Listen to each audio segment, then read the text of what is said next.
Firstly, what is mooting?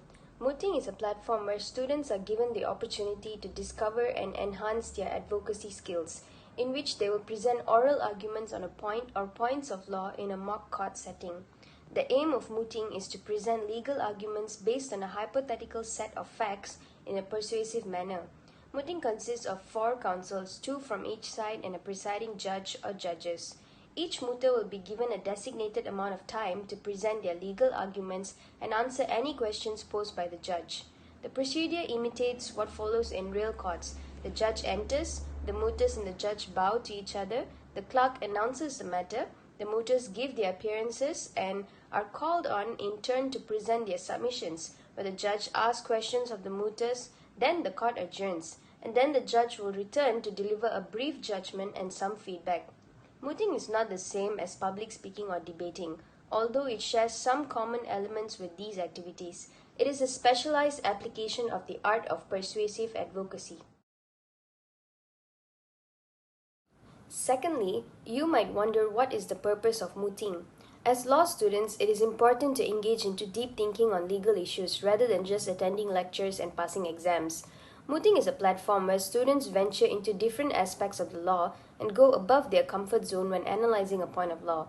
It will not be limited to researching Malaysian position on the issue at hand, but also expand to various jurisdiction and legal debates on said issue.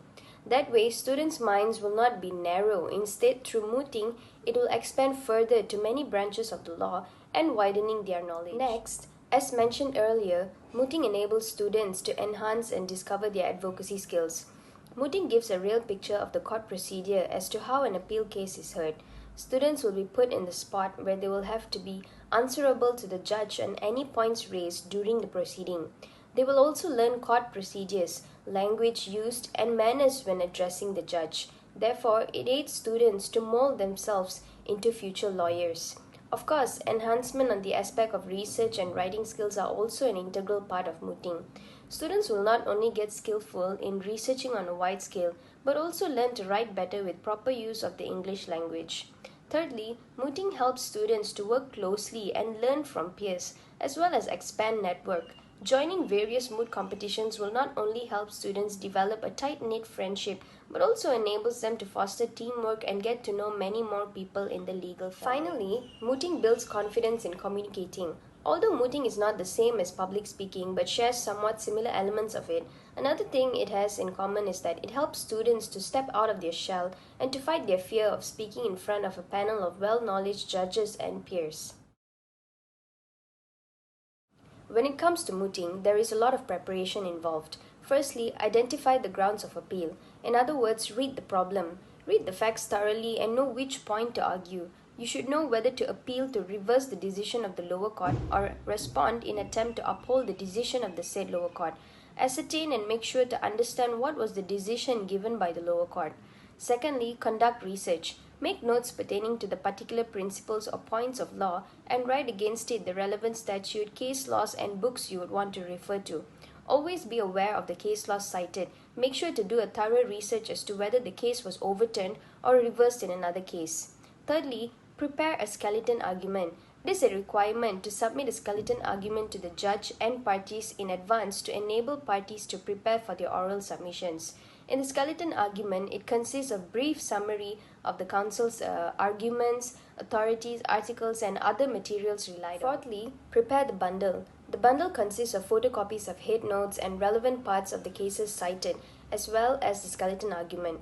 Remember to highlight the relevant sections of the authorities cited so it will be easy for the judge to refer to it. Mooting was relatively less stressful for myself and my group members because we had already laid the foundation during mock trial.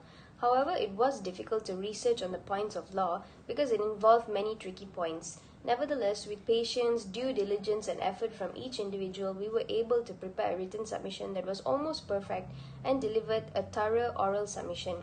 Through mooting, we learned to address the higher court judges in the correct manner, and answering the judge was, of course, stressful for the counsels, but we had prepared a set of questions that the judge could possibly ask.